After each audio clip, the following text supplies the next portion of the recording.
Happy birthday, Kim! Oh, bakit parang malungkot ka? Ha? Hindi masaya naman ako. May naalala lang. Siya na naman ba? I'm sorry. Hanggang ngayon kasi, umaasa pa din ako na babalik siya. He promised, Vince. Birthday ko na ngayon pero bakit wala pa din siya? Come on, huwag ka na umiyak. Sinabi ko naman sa'yo, di ba? He's gone. Hindi na siya babalik. Alam kong mahirap pero you need to forget him.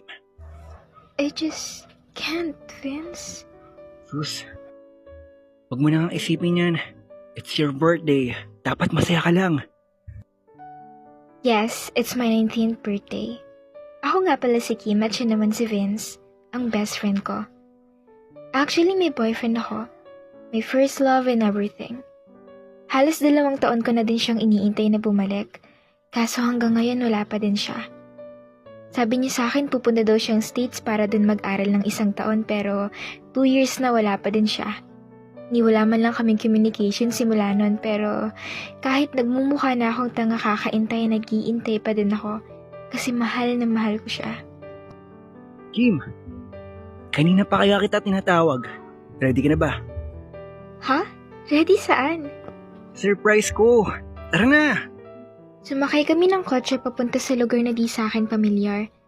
Pagbaba namin ng kotse, agad akong piniringan ni Vince at nararamdaman ko na inaalalay niya ako paakyat ng hagdan. Ano na naman kayang pakuluto? Ang taas naman masyado ng hagdan na to. Malapit na ba? Opo, malapit na. Just few more steps, okay? And we're here! Ready ka na ba?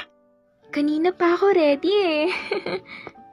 1, 2, 3, tada! Tinanggal ni Vince ang piring sa mata ko. Ang taas na kinilalagyan namin ni Vince. Mula rito ay kitang-kita ko ang mga kabahayan na nagmimisto lang Christmas lights ang liwanag.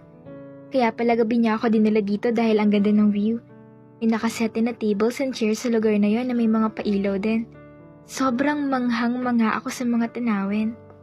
Wow naman! Sobrang ganda dito. Paano mo nalaman ang lugar na to? Dito ako madalas tumatambay, lalo na pag sobrang lungkot ko. Vince, I really appreciate this. Thank you so much. Kim, ano kasi? Ano? Okay ka lang ba? Nilalamig ka ba? Hindi, ano kasi, may gusto sana akong sabihin sa'yo. Nagtitigan kami ni Vince na para bang nag-uusap ang mga mata namin. Hindi niya